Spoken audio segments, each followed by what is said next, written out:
wabarakatuh.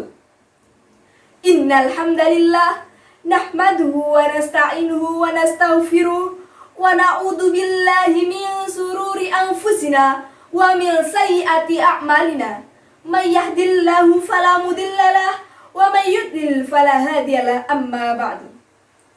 Bapak Ibu Dewan Juri yang saya hormati dan hadirin yang dirahmati Allah, marilah kita bersyukur atas kehadirat Allah Subhanahu wa Ta'ala yang telah memberikan rahmat, taufik, serta hidayahnya sehingga kita bisa bertemu dalam acara ini dengan keadaan sehat walafiat.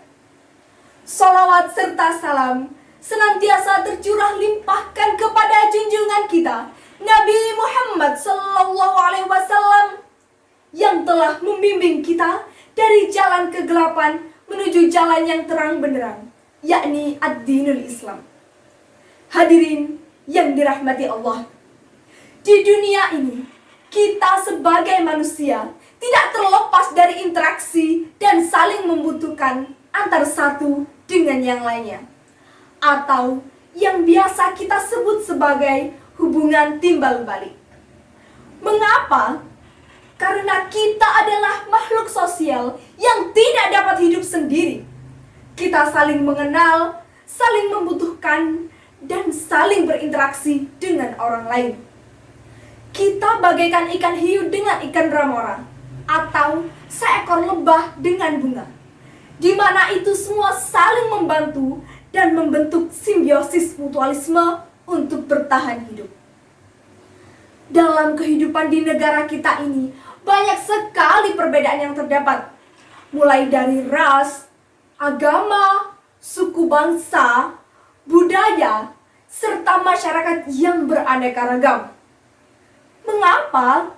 Karena memang Allah Subhanahu wa Ta'ala sengaja menciptakan manusia dengan berbagai macam bentuk dan karakter, agar manusia dapat saling menghargai antar sesama.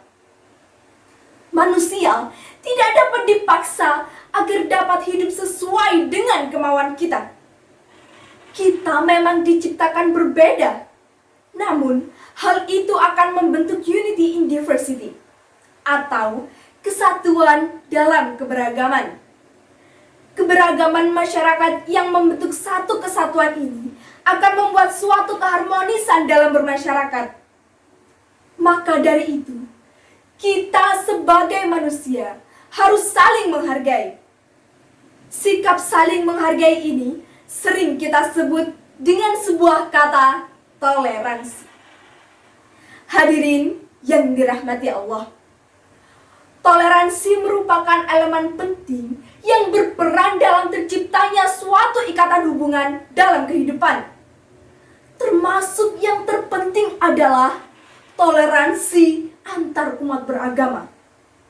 Nah, toleransi agama ini sendiri sudah diatur dalam beberapa firman Allah di Quran surat Al-Baqarah ayat 256 yang berbunyi, Bismillahirrahmanirrahim, La ikraha fid din, qad tabayyanur rusydu minal ghayy. Yang artinya, tidak ada paksaan dalam beragama Islam. Sungguh telah jelas jalan yang benar dari jalan yang salah. Dan Quran surat Al-Kafirun ayat 6 yang berbunyi, Bismillahirrahmanirrahim, Lakum dinukum waliyadin. Untukmu agamamu dan untukku agamaku. Hadirin yang dirahmati Allah, ayat tersebut memiliki arti jika memeluk agama Islam itu tidak menghendaki adanya paksaan, melainkan atas kesadaran dan keinginan pribadi dari setiap manusia. Bagi mereka yang berkenan memeluk ajaran Islam, maka dipersilahkan. Dan bagi mereka yang tidak, itu adalah hak mereka sendiri untuk menolak. Namun, sudah jelas antara jalan yang benar dan yang salah. Toleransi beragama ini sendiri sudah dijalankan oleh Nabi Muhammad SAW. Salah satu contohnya adalah saat Nabi melakukan perjanjian dengan umat Yahudi dan Nasrani, di mana mereka diperkenankan untuk menjalankan ibadah mereka masing-masing.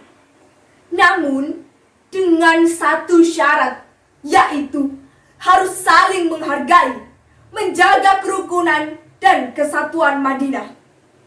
Perjanjian ini dikenal sebagai Piagam Madinah. Islam mengajarkan kita untuk toleransi dengan menghormati ibadah dan hari perayaan non-muslim. Kita memahami bahwa Tuhan yang kita sembah tidak sama, dan cara beribadah kita juga tidak sama. Bagi kalian agama kalian, dan bagiku agamaku.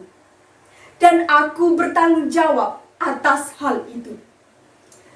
Kita tidak boleh memaksakan orang lain untuk menganut agama kita. Tidak boleh juga menghina agama lain, juga mengganggu umat agama lain untuk beribadah sesuai agama dan kepercayaan mereka.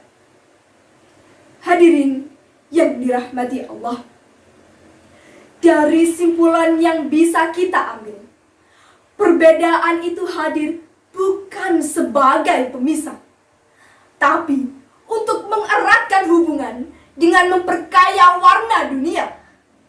Berbeda tapi tetap satu selera, satu tujuan, yaitu menciptakan kehidupan yang damai dan saling membentuk ikatan yang saling menguntungkan.